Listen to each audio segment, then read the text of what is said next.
The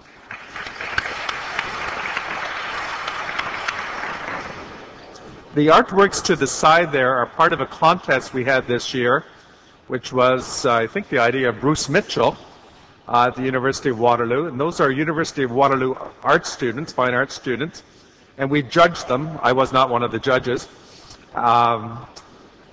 You can guess which one won. There's a first and second place, which will be part of the CIGI permanent collection, which now has 2 works.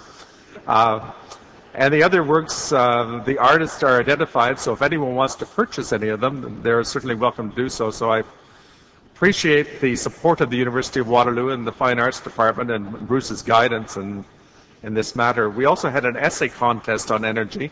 Those artworks are related to energy, as you can probably tell from most of them. There's a turbine, and some are probably more abstract. We had an essay contest for the Association of Former Parliamentarians, and it was for all Canadian universities. It's also on the subject of the energy futures. It's my honor tonight to introduce John Malloy, who was recently re-elected as a member for Kitchener Centre in the provincial government. John has a PhD, a DPhil from Oxford University. He did his thesis on the Atlantic Alliance, and in the Ontario government he has served as the Parliamentary Secretary for Intergovernmental Affairs, and more recently for colleges and universities. And of course, on Tuesday morning, he will become a cabinet minister. John Malloy.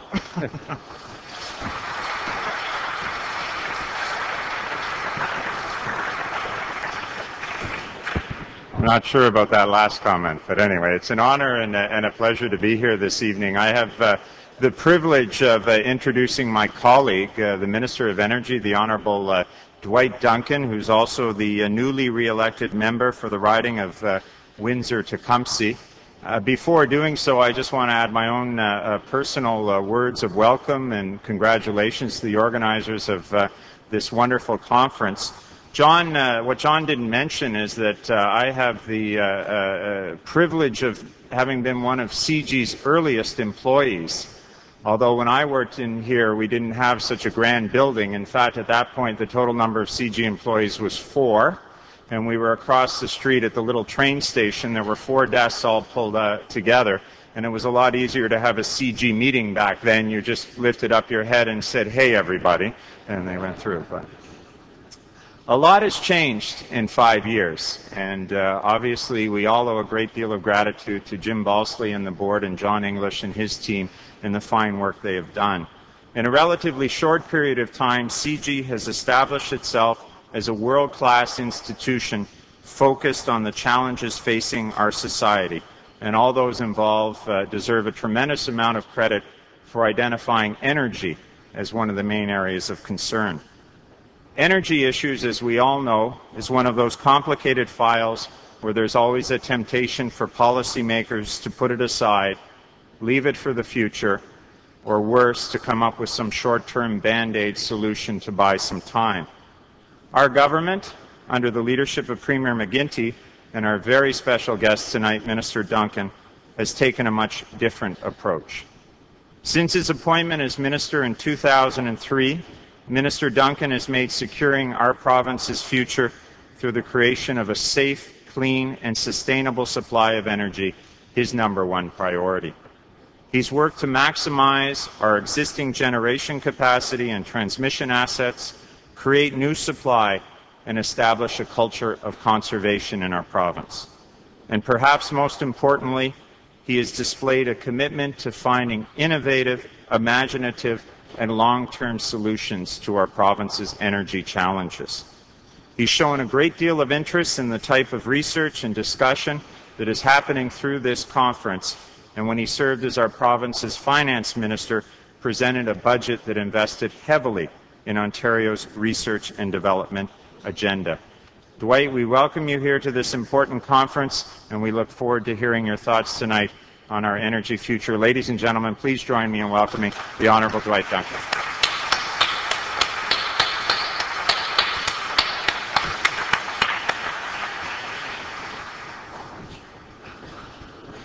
Thank you, John, very much for that kind introduction, and it is great to be here tonight. I had a text prepared, but over dinner conversation I realized that it just wasn't the right text. So I'm going to spend a few minutes talking to you about next steps in Ontario and where I think we need to go. And I do it with a certain sense of modesty because, you know, as an energy minister in a subnational government, you sit next to Louise Frechette and you read her op-ed piece in the Globe and Mail today, you realize how big the questions are that we're dealing with. But I do want to talk to you about some of those questions and how I think they need to be addressed. First of all, Jim, Premier McGuinty asked me to say to you, thank you for your tremendous commitment, for all you do. He wishes he could be here. But you got number 2 this tonight. But he wanted me to personally say to you, thanks so much for CIGI, for all you do, not only for this community, but indeed for our province and our country. Thank you very, very much.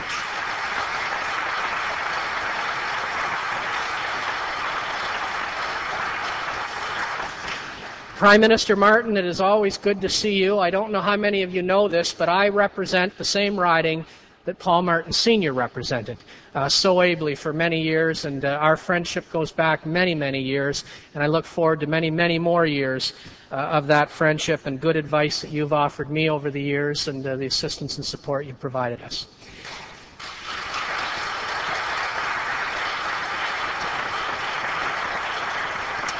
You know, Ontario and Canada are a very small player in the world nuclear industry. Today, worldwide, there are 250 new reactors at various stages of development throughout the world. In Ontario, we believe that we need to build 2 new reactors.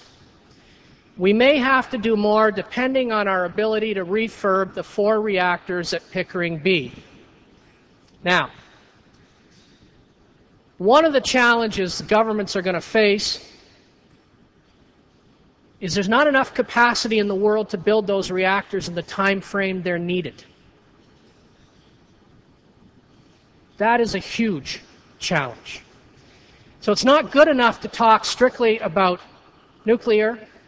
You have to do it in the context of all forms of energy, recognizing that the people of the world, particularly the developed world, are rapidly rejecting coal-fired technology.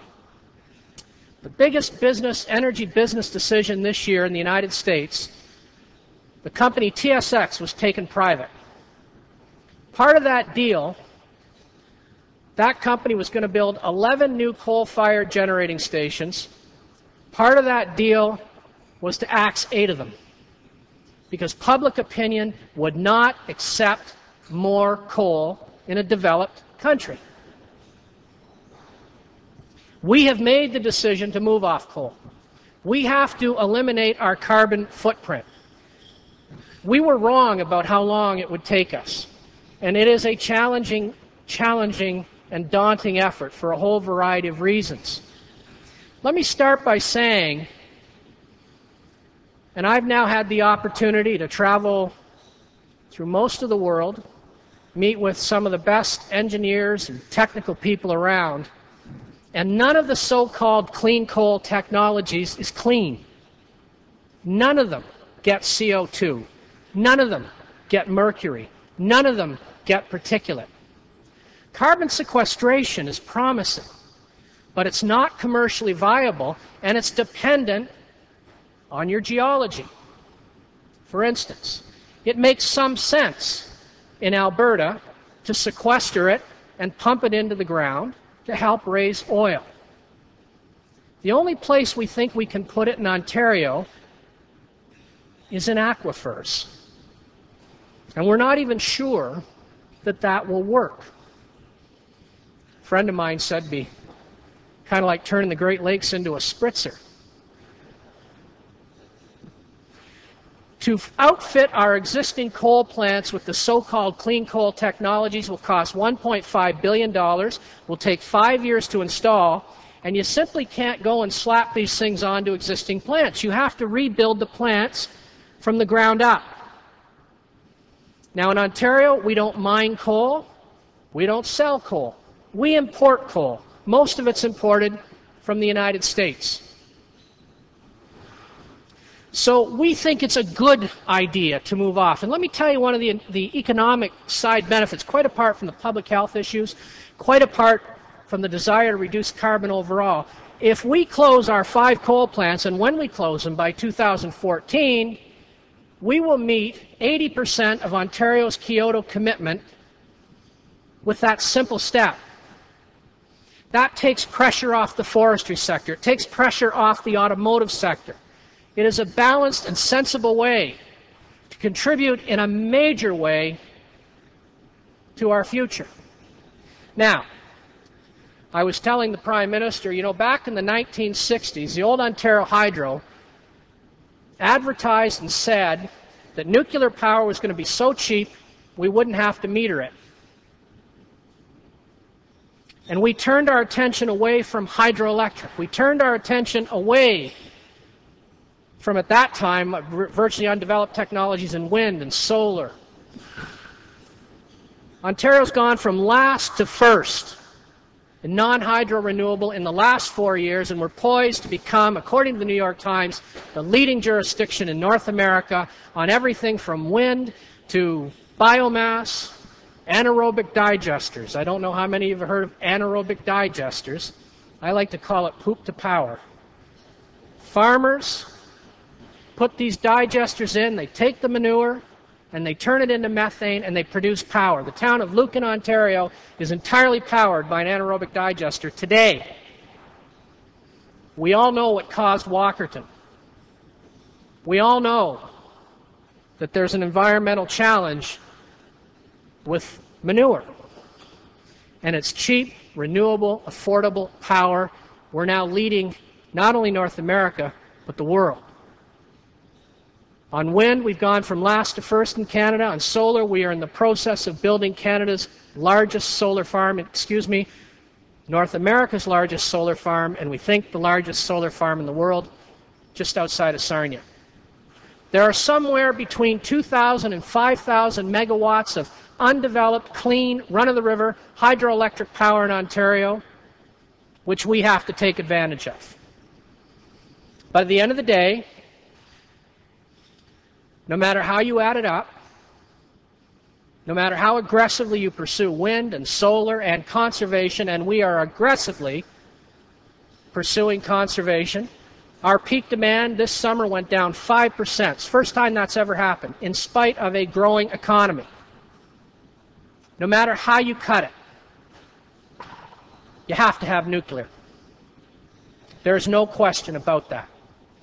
50% of the power in this room tonight is coming from our nuclear power plants. It's been like that in Ontario for the better part of 40 years. Our reactor fleet is aging. It's going to take anywhere from 10 to 15 years to build new, probably 7 to 10 years to refurbish existing, and that is in a global context of more than 250 reactors being developed worldwide. The next decisions we have to make as a province and as a society are fundamental. Whose technology do we use? What technology do we use? There are essentially 4 suppliers in the world today, and in terms of what's happening here, because of discussions between GE and AECL, there's essentially 3 potential suppliers. They are all offering technologies that are new and on the drawing board. It's kind of like when you buy your BlackBerry. You know, I've got one now that's a couple years old. Every time I think I'm going to go buy a new one, I think, well, maybe I'll wait a little longer because the next one out will be even better. We don't have the time. The decisions we are making today should have been made 10 years ago. We literally have the gun to our head. And interestingly, the problem south of the border is actually much greater than ours. I had the opportunity earlier this year to meet with senior officials in the United States, and the first question they asked me is, will we be in a position to export more power to the United States by the mid-part of the next decade? First time I ever felt like an Albertan. But the fact is, we have that opportunity. And so we are moving cautiously but prudently forward. You know, during the election, some people said we should buy more nuclear and do it faster. We were the first out of the gate. Environmental assessments are underway. And you know, the nuclear industry is not universally well received everywhere.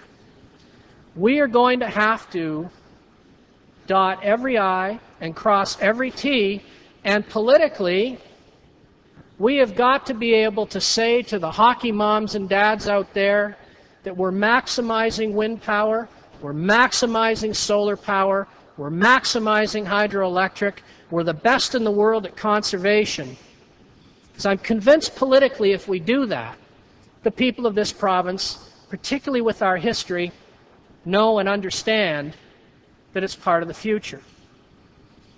Our Premier, our government, we're not cheerleading for the nuclear industry. We are simply pragmatic. And we want to do what's right. So, in the next year or so, Ontario is going to have to decide whose technology. It's going to have to decide which technology. I mean, again, we may have to purchase something that's never been built before, or run the risk of building something that's obsolete before it opens. And that begs a whole range of other questions. Back in the 1960s, Ontario simply bought reactors from the old ACL, and that was the end of it. That won't happen this time. Risk has to be shared. Construction risk, operating risk, first-of-a-kind risk. One of the reasons our nuclear performance is so poor relative to other jurisdictions is we have some of the oldest reactors. And we're still getting 80-85% efficiency. But that is a key issue that we will have to determine. You know, some of our opponents said, just close nuclear, close coal, and do it with solar and wind and biomass and conservation. That's 71% of our power supply. And if the technology develops in the future that allows us better ways of doing it, of course we'll buy into that technology. So we have a lot to do. And you know, Jim, the work you do here, the work your partner Mike does at the Perimeter Institute, he invited me over there when I first became energy minister, and he said to me, if we can make E equals mc squared apply to the quark the way we can to the atom, we will solve the world's energy problem. He said, Mike, my grade 11 physics teacher passed me on condition that I never take another physics course. And that's probably why the Premier put me in charge of Ontario's nuclear program. But I mean, there will be exciting developments. But we have to move forward practically in a limited time frame, because as I said earlier, the gun is to our head. And so as we move forward, we want to get Ontario the best deal. We want to make sure that we get the best reactor at the best price, and by the way, not to be forgotten, is that we create the most economic development opportunity. It's not enough to simply buy technology. We want to buy that technology, but we want to manufacture it. We want to lead the world, as we've led in so many other areas. And it's a growing and burgeoning world, as you all know. Our energy future is brighter today than it was 4 years ago. I can see the day where Ontario, we were, by the way, last year, we were a net exporter of power for the first time in 8 years. And I predict we'll be the same this year. I can see the day when Ontario will be a net exporter of power to the United States by even more than we are today. It was just marginal the last 2 years. But it requires decisions now. Decisions that are not easy, but decisions that must be made. And one last opportunity, because I see a former Prime Minister here, I see a number of former federal cabinet ministers. In this country today, we have enormous hydroelectric opportunities in the north of Manitoba, in Newfoundland and Labrador, yet we don't have the transmission system to bring that power to the consumer markets of southern Ontario. On a peak day last summer, we were spending somewhere between $300 and $400 a megawatt hour of power. That's 30, to put it in the context of your hydro bill at home, $30 a kilowatt at peak time to buy coal-fired generation from the United States when we have these enormous opportunities in our country. You know, the hydroelectric system can be the railway of the 21st century if we simply bring the political will to bear. I would much rather spend that money in Newfoundland and Labrador. I would much rather spend that money in Manitoba. And by the way, they need enormous quantities of electricity to develop the tar sands. We have that opportunity. And don't take my word for it. Trans-Canada Pipeline says unequivocally that it's economic and doable. New technology allows us to bring power across much greater distances than we could even 10, 15 years ago.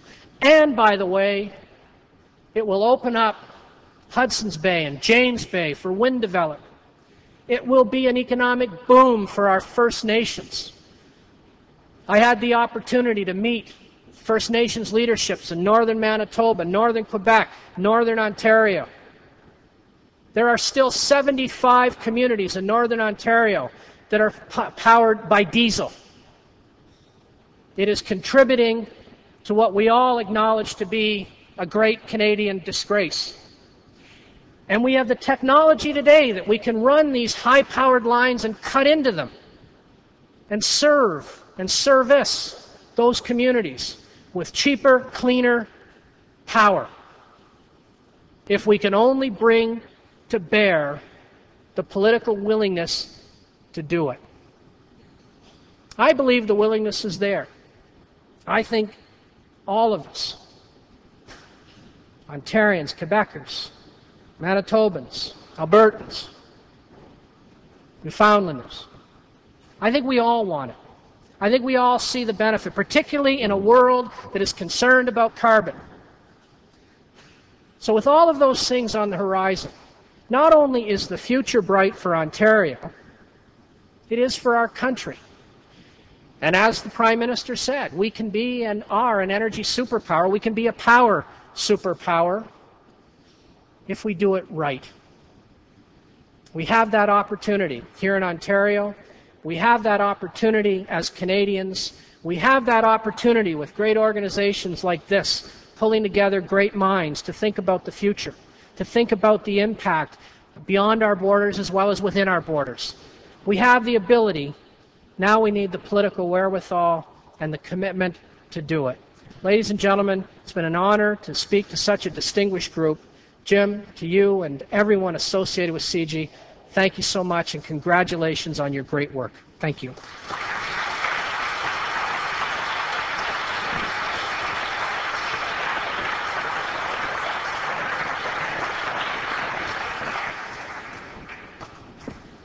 Wow. Integrity reeks. So first of all, thank you so much for deviating from the script and just filling us with such integrity. I was enjoying my dessert so much until you started talking about the anaerobic digester. First, I would like to thank Barb and her colleagues from the RBC for the integrity of supporting this evening and all of the support on the trilateral and at RIM, and for the CIC. My first call was to Gord, and then when Gord said, I'm not so sure, I called Barb, and then Gord said yes. So, Barb, thank you very much. Thank you.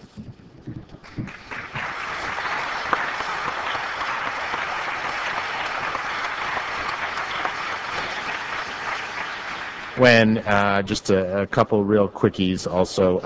When we're trying to do this CIC stuff, my first call out west was to Hal Kissel of TCPL, and he jumped aboard and he's helped doing a dinner in 3-4 weeks where we're going to make sure the rest of Calgary jumps aboard the CIC on these kinds of things. So that's excellent. And it was kind of interesting talking about technologies. I've never told anyone this, but I paid for my dad was a tradesman. I paid for my university education refining uranium at El Dorado Nuclear. So I refined uranium dioxide for CANDU reactors and then uranium hexafluoride for the rest of the world.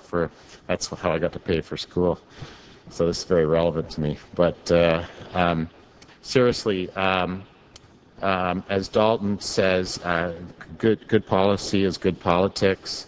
And I thank you so much for your interest and support and his support and the integrity you bring to this file. And thank you so much for taking the time and coming and joining us this evening. Thank you.